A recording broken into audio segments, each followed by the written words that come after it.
Hello, everybody. Here we are on the next episode of The Road to Recovery with the Flagler County Drug Court Foundation. We have two great guests in the studio with us today, and I'm going to turn it over to Mike Feldbauer here in just a second.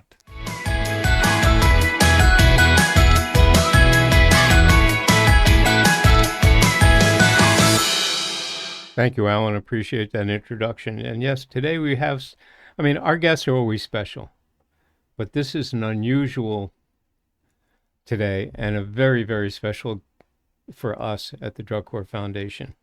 And I'll briefly introduce, we have Miss Cindy Spain with us.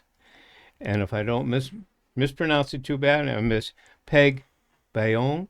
Perfect. Did I get it right? Well, thank you. I did. Don't ask me to do it twice.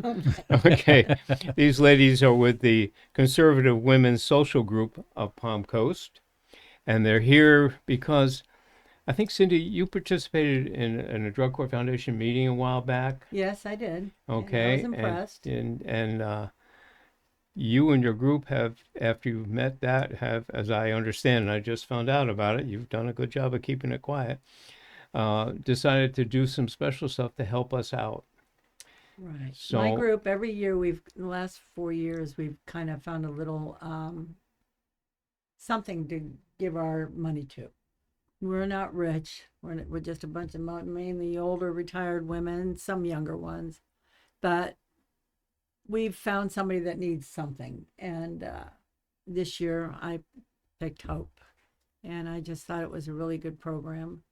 And we did a raffle, and we had our Christmas party at Peg's home. She opens up her beautiful home for our Christmas parties, and we had everybody donate a gift, went into a giant gift bag. It was huge. And then I sold raffle tickets that night. Mm-hmm. And they all knew what it was going for. And my little group, we managed to raise $600. Wow. And that's this is fantastic. for you. And it's all cash. Oh, my goodness. My bank goodness. isn't local. Well, so this is a real blessing. it's not a fortune, but hey. As I think I've mentioned to you before, as money is something that we definitely need, obviously, to do what we do to help the people in the drug court program, and now in our adventure into educating our community and what's going on with substance abuse in Flagler County, which most people don't understand. We'll get into that a little later too. But as I explained to you, if somebody gives us $1, that's 100% more than somebody gives us nothing. We rely totally on donations, or when we have our fundraisers, sponsors and people participating in those. So you think it might not be a lot, but this is extraordinary. This is excellent. Well, good. I'm glad. And this will dramatically help us help other people. And I'd like to add for a second, Mike, that you take nothing for the work. In fact, there's only one person now that takes any money as an administrator, and that's for all the bookkeeping. That's it. We basically are a 99.9% volunteer organization. I needed somebody that could help us on a regular basis, and one of our members needed to work part-time, and we said okay, and the team agreed to it. So we have one part-time person who basically barely makes minimum wage, and that's it at this point. In the future, we'd like to be able to do another part-time person. I'd like to get to be able to hire a regular certified recovery peer specialist that we have on our team. So when we have people that need that extra help, we've got somebody with us that's going to be there. Recovery peer specialists certified by the state of Florida are people that have been there, done that, won the t-shirt. Yeah. Okay, if they say, and if we have somebody that is fighting that battle, that it's somebody they can help them and direct them.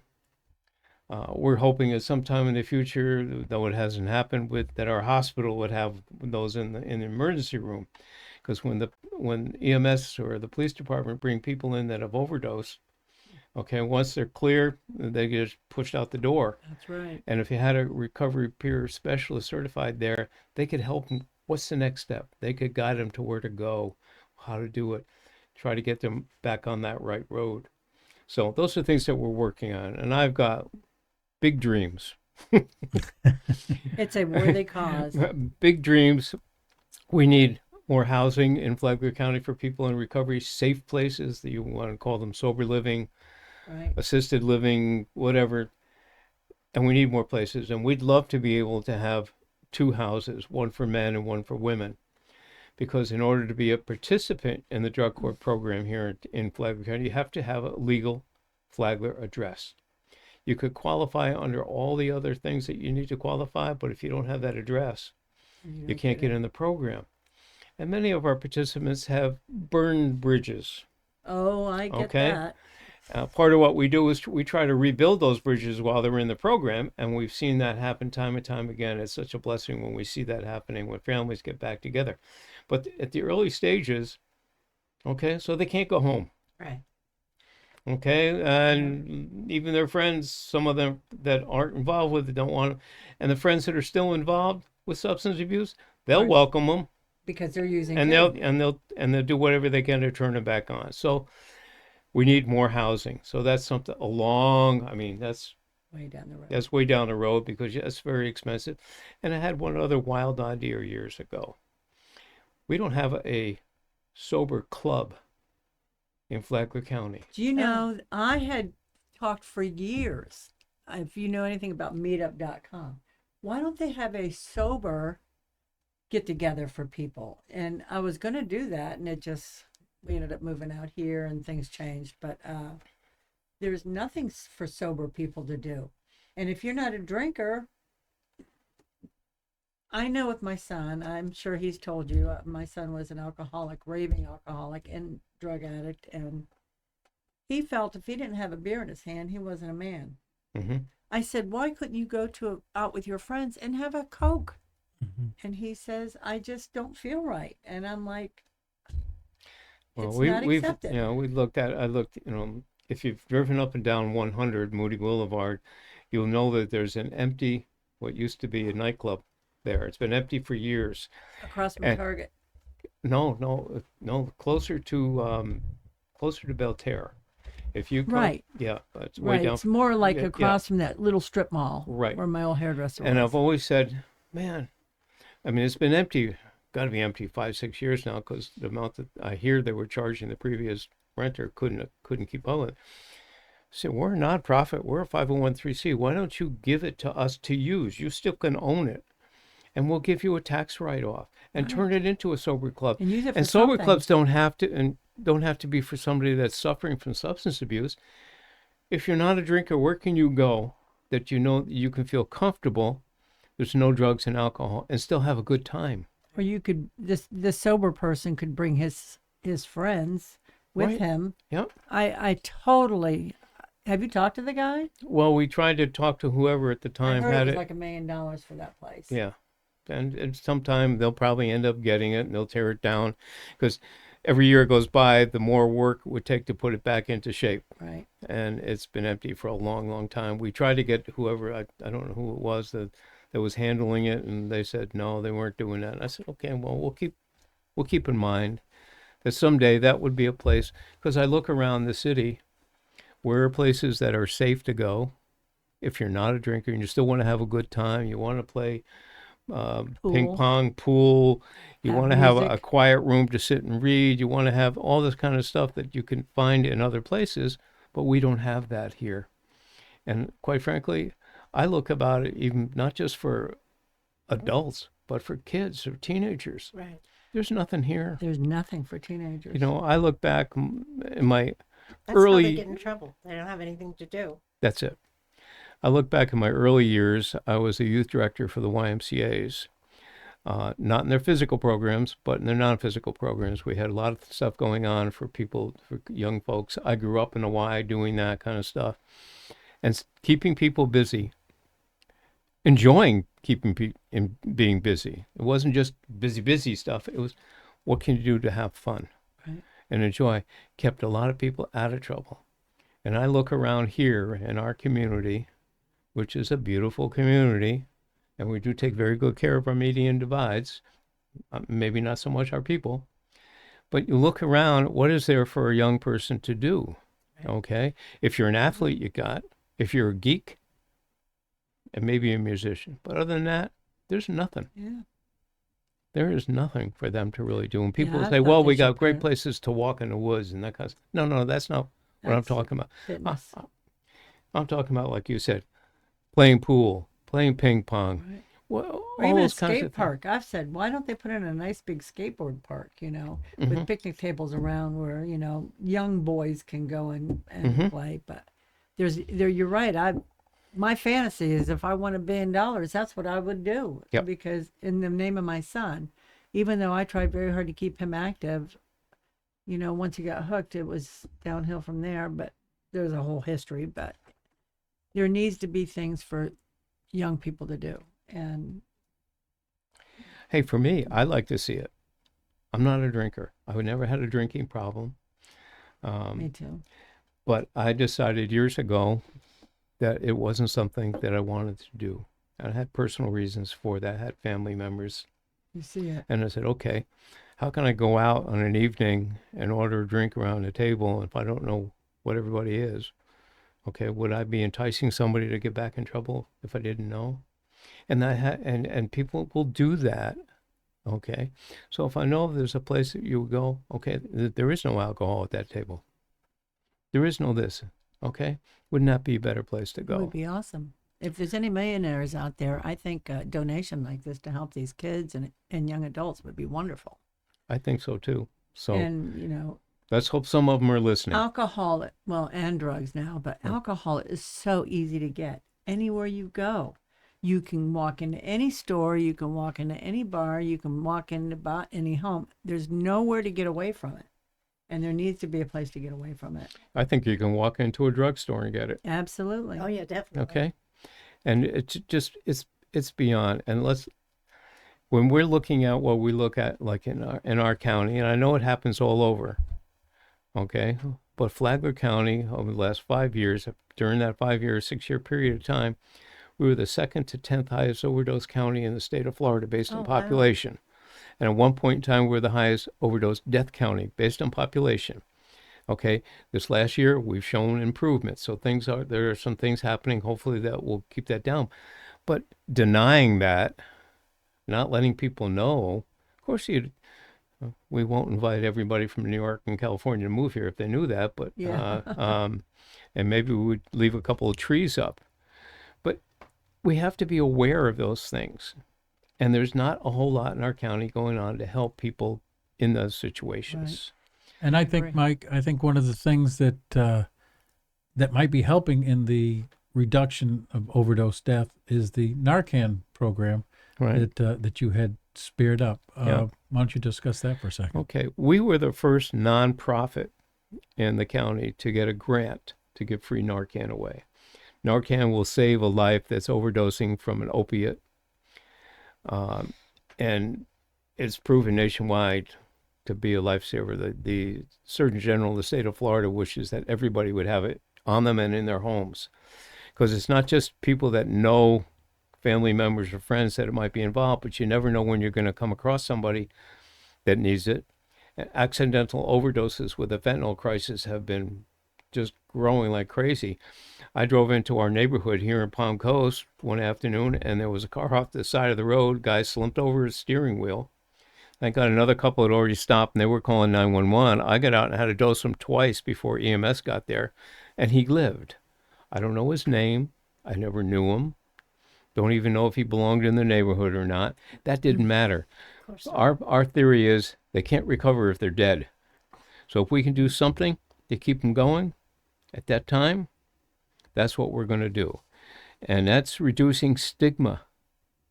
People that are involved with substance abuse, there's so much stigma about them. People will say it wasn't you saying it to your son, but somebody was probably saying to your son, it's not a big deal. You keep going what you're going. And let's say somebody involved with drugs will say, you're nothing but a bum. You're always going to be a bum. You've never been anything but a bum. Well, after a while, you hear that enough, you're believe going to you're be a a bum. bum. Sure. Okay?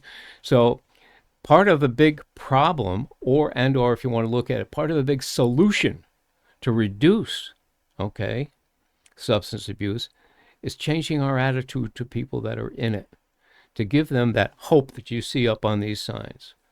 Without hope, they got nothing. And if you keep calling them those names, That's what they're going to do, and you are part of the problem. Okay, and you They need to start definitely thinking about it. Need more programs, recovery programs. 28 days, don't cut it. Oh no, That is a joke. That Yes. is a total waste of money, because after 28 days, the only thing that person can think of is, how do I get that drink or drug? that's It's right. useless. Minimum six months are needed. You got it. Minimum. I can remember. I was a smoker. Me I too. smoked 2 packs a day. Me too. Thank God it's been 42 years since the last time I took 15 one. or so. for Okay, me. but I know how difficult it was to give it up, and you could. They used to tell you, well, you can have that out of your system in 30 days. Oh, that craving never Okay. goes away. Okay, but even if you could get it out of your system in 30 days, you can't get it out of your head in 30 days. Okay, it's got to be a combination of detoxification of whatever the substance is, plus you got to detox your head. Yep, I And if you agree. can't get your head done, and you're right, 6 months is even, in a lot of Pushing it. cases, pushing it. I agree. But It if you should- don't a get at year least program? our program is longer. Our program is minimum, the Flagler County Drug Court program is 54 weeks. And like I said earlier, several of our participants will go longer. 54 weeks is if you don't have any issues during the program. And I'm not talking about serious issues. You could lose some days here. You have to go on a little bit. You might miss something here, and you're going to add a couple of days to your program because of the rules. But in general, if you completed even the 54 weeks, you got 54 weeks with no drug or alcohol, okay? But you also had treatment. You developed Yep. a support group. Yep. And Made trying to several make, friends. you got that. People, places, and things, as you hear about it all the time. And we just need more of it. And Absolutely. I agree. I've been told that the Flagler County Drug Court Foundation is a little too quiet about what we do. Oh, that's why okay. we're here. And that could be some of the things that hurt us in gaining some of the support that we need, both physical support, people like yourselves that maybe come and help us at a meeting or help us at something, work with somebody that needs some help, and the financial help. So we're trying to get a little bit more out there, letting people know what we're doing, who we are. And I might be the voice in the face, but I've got an incredible team that does this. Getting that Narcan, I didn't do any of the work to get that. Our team got that. We now have Narcan into the Flagler County school system. Our team, headed up by Renee DeAngelis and her husband, got it in there. Took a little over a year to get it all done, going through the school department. They had to write a policy, okay? And now it's there, and we provide it. That's great. We provide it to the Flagler County Tax Department and Motor Vehicle, because they came to us and said, listen, we've got about 100,000 people that come through our door every year. We got public bathrooms. We need to have this, so we get a training and provide them with a Narcan. Our team taught the Flagler County Health Department about Narcan. It's better than supplying them a safe place to do drugs, isn't it? Yeah. Like, Like some of the states Oregon. that both of us came from Oregon, where for a while all drugs were legal. Mm-hmm. And finally the governor decided it wasn't the smartest idea after. And But I my just, brother just came from Oregon, and they are withdrawing the legality of everything, but only doing it on Saturday and Sunday. See, What? we've looked at. It's legal every other day? Yes, that state's a mess. it's crazy. It's It's just like the old blue laws. it's a crazy. Yeah. city. Yeah. You can't buy alcohol on Sunday. But It's you hard can to believe how people think out there. See, what I people. had to move just because I couldn't deal with the thinking. Yeah. I couldn't understand it. The problem with doing that here, okay, is they'll look at countries like Portugal and places that have had success in this program, but those countries have taken and emphasized the treatment Right. and all the other things that go about. So they're actually reducing, okay, it's legal, but they're actually reducing drug addiction over there because That's they've what they spent the thought, time but it and didn't effort. work. That doesn't happen here. because they didn't have any effort into reducing it. See, They Oregon just- actually increases it because they give them needles. safe and- place to use. And you go into bathrooms in Oregon, public bathrooms like in a Fred Meyer's, they'd have boxes for needles. I mean, Here, and here we have the Baker Act. I had to run in with the police and my son and everything else, and the police are like, "Your son needs to be Baker Act." He was in Oregon. I said, "There is no such thing." He said, "There has to be." I said, "There is nothing." He goes, "I'm going to call out there and talk to the police department." And he came back and he goes, "Oh my goodness, you're right. There's nothing out there." I couldn't even get, I mean, the cops couldn't even get him held for more than a few hours on the 72-hour police hold. And we begged the police either arrest him, to force him to get sober enough to get into help or something, and they refused to do anything. And I believe that's, I blame that state. We're in pretty good shape here in Florida. We have some problems that we have to deal with.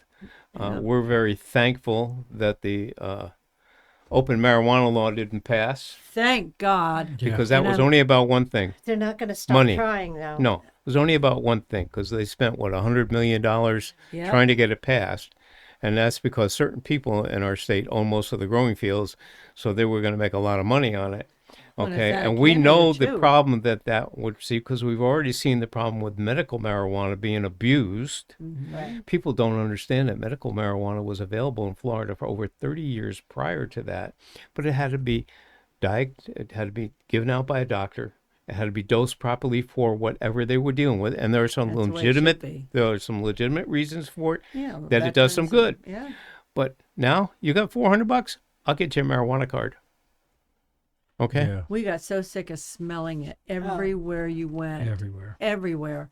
I mean, even here, sometimes I pass somebody in a grocery store and it's like, whoo, smell that marijuana, you know, because it's. But I understand there are people like veterans and PTSD or maybe that need it. But you're right, it's abused, and I'm thankful it didn't pass. Yeah. And I'm going to kill. And you're right, they'll still try. They're not going to give up. It's They won't give up. There's too much money. Yeah. Too much. It's all money. So we got to be strong. We got to company that wants to sell it. It's not local, is it? It doesn't come from Canada. Florida. Yeah. Well, we have some Floridians that own some certified growing fields here that How in the heck do they you do probably it? see their billboards up, but it doesn't say marijuana. It does, What's it say? Some attorney firm. Some attorney. Oh, We can't say name. okay, got it. Mm-hmm.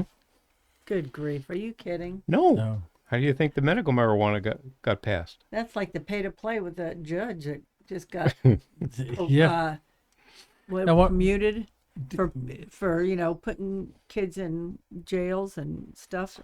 For extended periods of time. Yeah. We need to concentrate on what we can do.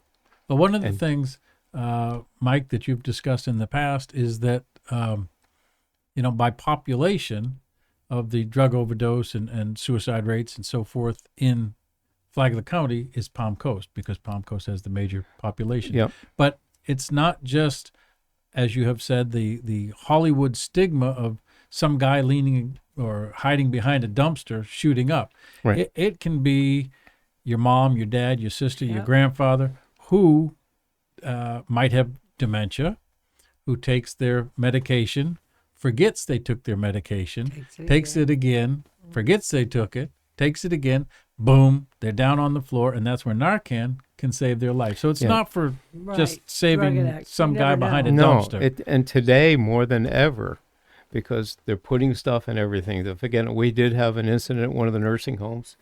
There was an 90-year-old lady who had a legitimate fentanyl patch, we're told, but it was too much for her body, and she overdosed. And they had the Narcan. She was able to live, and they got the dose changed over. The scariest time of the year that I look at is October, Halloween time, because we find they're putting it in candy.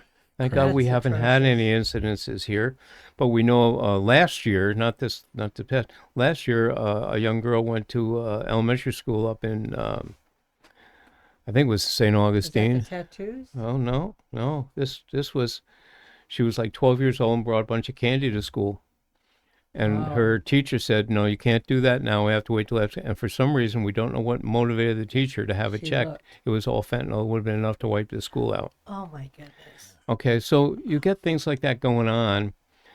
It'll affect animals because they'll pick up something on the ground. Okay, and Narcan will save a dog. Okay, Will it? It will.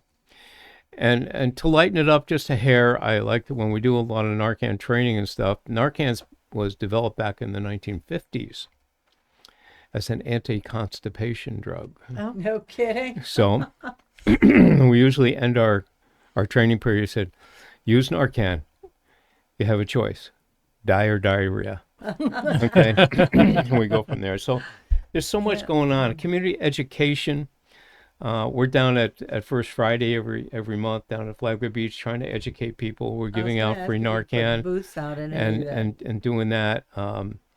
We have our monthly meetings that you've had attended, Cindy, before, the second Tuesday of the month. we gotta go back. Usually at 6:30, and we'll announce where our next location will be. We've been more often than not doing it at IHOP because they get a nice private room. Last month we actually did it as a Zoom meeting because some people, because of holidays and stuff, can't get out like they can. So we might do that again in January and then go back to a restaurant after that. But we've got a fundraiser coming up in February 22nd. We're trying our first pickleball tournament, which has become one of the most fastest growing sports. I've never played. I haven't either, but we have team members that think it's going to be good, and we got some good help putting it together, and that's going to be at the Southern Recreational Center, the Palm Coast. We got permission to use that, which was an unusual thing, and we're happy we got that. When is the next golf tournament? The golf tournament will be in April. I won't know a date until after the first of the year because that's when the golf clubs can now start their scheduling. Right. So the first week in January, we'll be knocking around and seeing what dates there are. And which courts do you go? I'm sorry? What courts is it? Well, the last couple of years, we've been at the city course, Palm Harbor. Palm Harbor, yeah. And they have been great to us. It's been a good course. Last year, we were told by the gentleman that kind of oversees the golf there at the location that we had the most productive tournament that they'd seen since COVID. Wow. I mean, a lot of that stuff got put down for a while and is building back up. We do traditionally now this pickleball tournament has added something different to it, and we usually have a ride for recovery, which focuses on motorcycles and four-wheel cars and stuff. We do that in the fall, and usually around October, and then April we're going to try to do our golf tournament. And they're doing this February. We have another organization. I'm not Chez Jacqueline. Chez Jacqueline are going to do a Fashion show. fashion show that they do for other nonprofits. So we're starting to get some other groups in town to help us do that. That's great. If they can sponsor it and they can put it together, almost basically what you did here, which is phenomenal, we get the help that we need. Our fundraisers serve two purposes. One, obviously, to raise money. Two, educate. Because a lot of the people that come and participate really don't know what's going on in the world of substance abuse. So it gives us that opportunity to talk to people, let them know what's happening, get more people involved in doing that, because that's the big It would thing. be a great thing. Yeah. So And one of the things, Mike, also is, there's a lot of talk about we need money, but people don't actually understand what the money's used for. So, for instance, you have said in the past that if somebody gets out of the program and everything and they need help with a first month's rent or something to get into a building, we can help them with the first month's rent. If they need, a car fixed or something so that they have transportation to get to work, we try to help them with the money to get their car fixed. So it's not money being spent for administration, obviously. No. It's not money being spent so that we can fund the next fundraiser. It's not money being spent for things like it's actually being spent to help people that need help, and for the education, and for the First Friday where Narcan's given out and everything. It's being used to benefit the local community. it is. I mean, the only money spent outside directly to participant activities and stuff like that is that once a year there's a major conference in Orlando where several of our team members go to learn what's going on to help us do more, and that costs money. So we do that, but that's it. The money goes. We're one of those organizations that this money that you've given to us, it's all going to help in some fashion. It's not going to us. Right. And that's a key. That's why I That's a knew key it was a factor. good Every one of the program. people that participate in the Drug Court Foundation as volunteers have a heart to help people. Yeah. That's the only requirement we have. You know, other organizations will tell you, well, you can come on, you can be on our board, but you got to provide X number of dollars a year coming from you. I mean, I don't have that kind of membership. We don't make that a requirement to be part of our organization. We do have what we're trying to get, and I don't know if I mentioned it earlier. We have a program called Club 100, where we're going to try to get 100 Flagler County businesses and or individuals, but focusing on businesses, to provide $120 a year, whether it's $10 a month, $100. That would give us $12,000 of operating funds, which is more than we normally get from doing a lot of our fundraisers. And it's not a lot to ask a business to participate. And you actually have one participant that's giving how much? $2.50 a week. Yeah. Is what he was able to do. He can go online, hit our donate button, and he can separate it that way. We don't care. Every little bit helps. Every little No. bit helps. Those $2 add up. It's So $10. That's $10 a month. That's $120 a year if they continue to do it. So, what is the website so that they can go to? well, they to can go donate? on our Facebook page, Which okay, is? which is the Flagler County Drug Court Foundation, and there's a donate, or you go on our website, which is fcdcfoundation.org, and there's a donate button, and you can go and click the donate button. Or you can contact me at 401-864-6997, Say that again. 401-864-6997, or my email address directly to me is mfeldbauer, that's F as in Frank, E-L-D as in David, B as in boy, A-U-E-R, @gmail.com. We're also looking for folks that would like to come on the road to recovery. This If show. you've been there, done that, if you're like yourself, you had family members that you have something to add to help people that are going through that, and what you did and how you've been able to handle it. We have several members, like as you met when you came to our meeting, that have lost kids, and they're dedicated their lives to try to help other people not go through what they went through. It's a painful thing to go through. Oh, it's- let me tell you. It certainly is. I haven't had a family member, but my best friend growing up, from the age of 3 until we got out of high school, and then we kind of went separate directions because he went to this school, and I went a different direction and stuff. Came back. Here was a young man that seemed to have had it all: good looking, sport athlete, letterman, all that kind of stuff. Drove a Corvette. Okay, and he went to school, got his master's degree, became a teacher, then became a guidance counselor, became an alcoholic. It And touches every family. yes, It does. Every single family exactly. it touches. Yep. And And when I moved down here, I hadn't seen him in years, and found out he was living only 7 miles from where I lived up north. And when I got together with him that first time, I couldn't believe it. I thought I was looking at his father. And I wasn't involved in the world of recovery. I spent an entire summer going to AA meetings with him, taking him here, taking him there, all that kind of stuff. And everybody's saying, don't bother, because we've all tried. He's not going to. I said, I can't just not try. So I tried. And it didn't do it. They were right. I couldn't come up with anything that worked.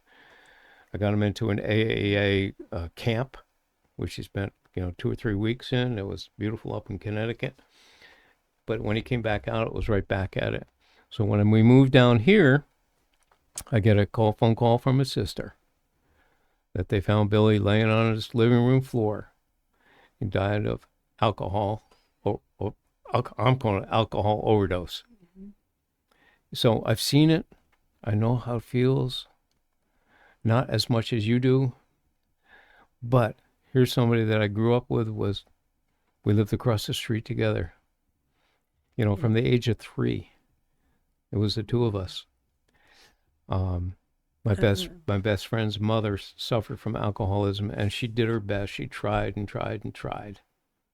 Okay, such a horrible, horrible disease to get over. So Yeah. we need people that when I talk about certified peer specialists. Okay, there is one. You take a general class, okay, online, and we would pay for that if somebody wanted to do it for us. And then they divided it into 4 separate classes after that, specialties. Somebody who's been in a substance abuser and come through it in the general. Military has been there, come through it. One for kids, okay, and one for family members. Then you're trained in how to help other people that are going through that same thing. We've got a good program here in Florida, the state of Florida. We're desperately needing more peer specialists in all categories here in Flagler County. We have 13,000 veterans. Okay? Nationwide, veterans are committing suicide at almost 40 a day. Yep, that's another thing I'm kind of related to. I have a husband that's a retired military. My son is 100% disabled. My other son. Yeah. But, well, ladies, we greatly appreciate you being here. We certainly appreciate your gift to us, the conversation. We hope that you'll be back maybe with us at some time and have some additional parts of your story to tell and join us. Well, I've got other women in the group that I have another mother whose son passed away from alcohol 2 months after mine. Yep. So if they got stories and they're willing, and now you can tell them what it's about here. It's a conversation. It is a conversation. Okay, yours will be out in about, I think, 3 weeks. This will be on the air because we record them early. So we have enough in the case we don't have time to record some.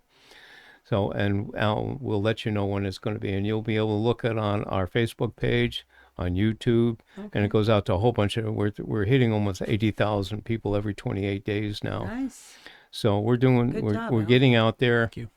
So we hope that to do, and again, I want to thank you from the bottom of my heart for what you've done for us and helped us out there. I want to thank the women in my group because they're the most generous, caring group of women I've ever dealt with. And I think, Peg can agree. You come in there and you instantly make a friend. And if anybody's looking to join a conservative women's group, I mean, they can certainly look me up on Facebook. It's Cindy Camp Spain on Facebook and send me a message and, we'll get you in the group if you want to be part of us. It's a great group of people. It is a great group of people and they're very just caring and, but you have to be a conservative because, we want to be like-minded. That's all. That's all right. There's nothing wrong with that at all. But it is. Okay. You seem like a very civil conservative group, which is very the key. civil. That's one of our rules here at the podcast. We are. You can come on whether you're left or right. Okay. This is open to everybody. Right. But civility is the rule. Absolutely. Come on without it, the delete button gets hit. Yeah. So again, ladies, we really appreciate you, everybody listening today. We appreciate you, logging on and taking a listen to what's going on. If you want to be active, I've already given my information, but real quick, 401-864-6997 and M. Feldbauer, FELDBAUER, gmail.com. Go on to our website, fcdcfoundation.com, or our Facebook page. Help us spread the word. Great. And have a great day, everyone. Thank you.